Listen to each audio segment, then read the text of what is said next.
Morning, everyone. How are you doing? Hope you're well. As Coldit was saying, he asked me to speak about a time when God's spoken to me through his word, and then it's kind of played out over time in my life. And I was thankful for that, actually, because I think most often that is how God works in our lives. We always want him to do things instantly, but often he sort of peels back the layers and kind of speaks to us over a number of years. And that's really how it's been with the thing I'd like to talk about this morning, which is that when I was younger, and even still quite a lot now, I have the tendency to be quite critical, quite judgmental of people. And actually, I think that's been one of the biggest changes in my life, is that God has slowly led me to a place of being more loving and encouraging, which has been a great joy. But I am ashamed to say that when I was younger, quite often I would run people down quite regularly, usually not to their face, just behind their backs. And I was just generally quite critical, quite self-righteous. I remember distinctly one time in the car on the way home from church when I was just talking about the talk and the worship and the people and just running everything down. And my mum just turned around in the car and said, "Stop it, Rich, that's enough." And I was especially convicted about this one Sunday growing up when the preacher was talking about 1 Corinthians 13. And you've probably heard it if you've been around church for a while. Quite often hear it at weddings because it's all about love. But actually it was written as almost like a rebuke to a church who weren't loving each other well enough. And that's very much how I kind of took it that Sunday I heard it. I'll just read a few verses from it. It might come up on the screen, we'll see. But verse 4 says, "Love is patient, love is kind. It does not envy, it does not boast. It's not proud. It does not dishonor others. It's not self-seeking. It's not easily angered. It keeps no record of wrongs. Love does not delight in evil, but rejoices with the truth. It always protects, always trusts, always hopes, always perseveres. Love never fails." The speaker that Sunday morning challenged me that quite a good way to gauge how loving you were was to insert your name into the passage. So it ended up being kind of like, Rich is patient, Rich is kind, Rich does not envy, Rich does not boast. And as I started to think about that, I was like, actually, I don't think I am that kind. It didn't quite kind of sit that well for me as I thought through it. I was very zealous for Jesus at that point, actually, possibly even slightly more than I am now.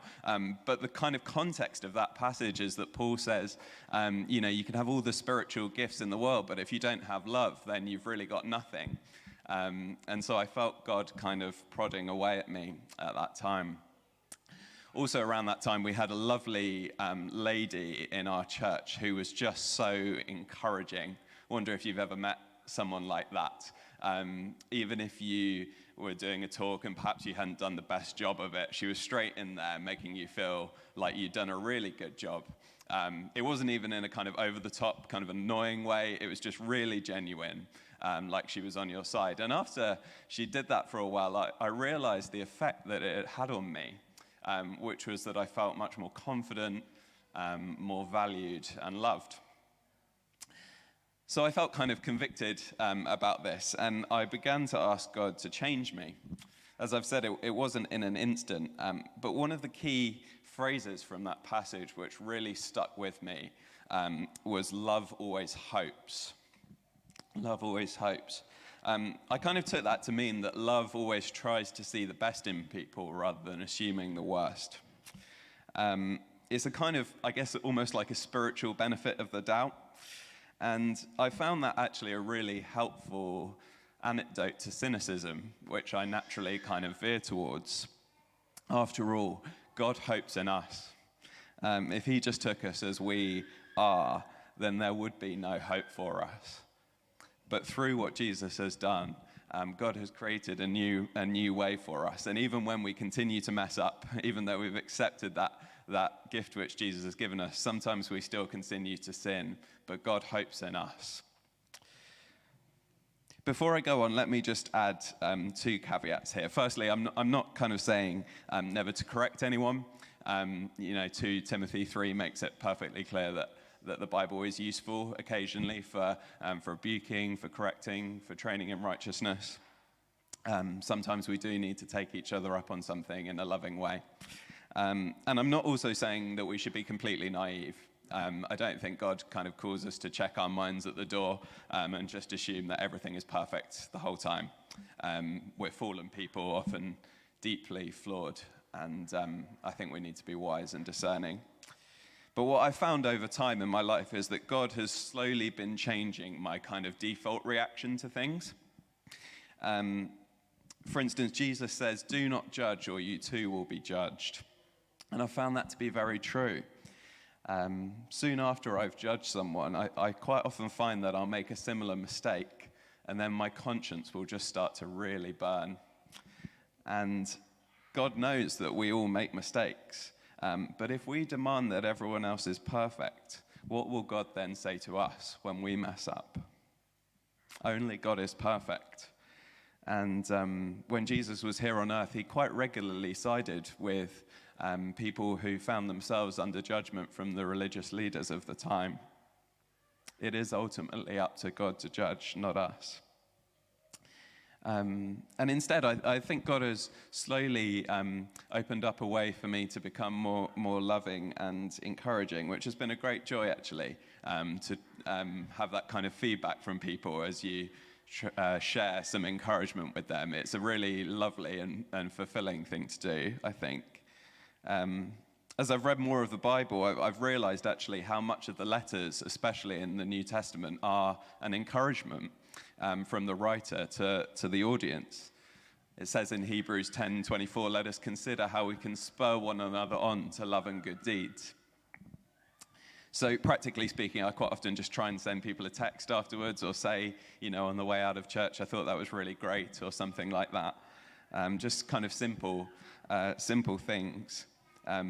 One of the best things about online church for me, I think, that year we had of meeting on Zoom was just that comment section where you kind of instantly had that feedback for all the effort and people were putting in. And I think we shouldn't lose that as we come back to meeting in person. It's a really lovely thing to encourage each other. I should say I don't think I've actually ever been in a church more encouraging than Lighthouse. Some of you guys have just sowed so much joy into my life by doing that, so I wanted to say thank you for that. Kind of continuing on practically, I try to live by a little bit of a rule of sort of one more bit of information. So when something happens, I try to just sort of think, what if they were having a bad day? Maybe they've had some really bad experiences which have led them to react like that. So an example might be if you were reaching out to someone for help and they don't reply very quickly, instead of getting upset and thinking, they just don't care about me, maybe it's that one more bit of information that actually they've got something really tricky going on in their lives and they just don't have any capacity at the moment. And as I've started to think like this, I've found that it's actually quite freeing, both for myself and for the person maybe on the other end of it. So just to close, I could probably go on all day. You could probably go through each of those kind of phrases in 1 Corinthians 13, love is patient, love is kind, and sort of just dissect each one of them really and think about that impact that it has. But that was something God has kind of spoken and worked out in my life. So hope that it's encouraging. God bless.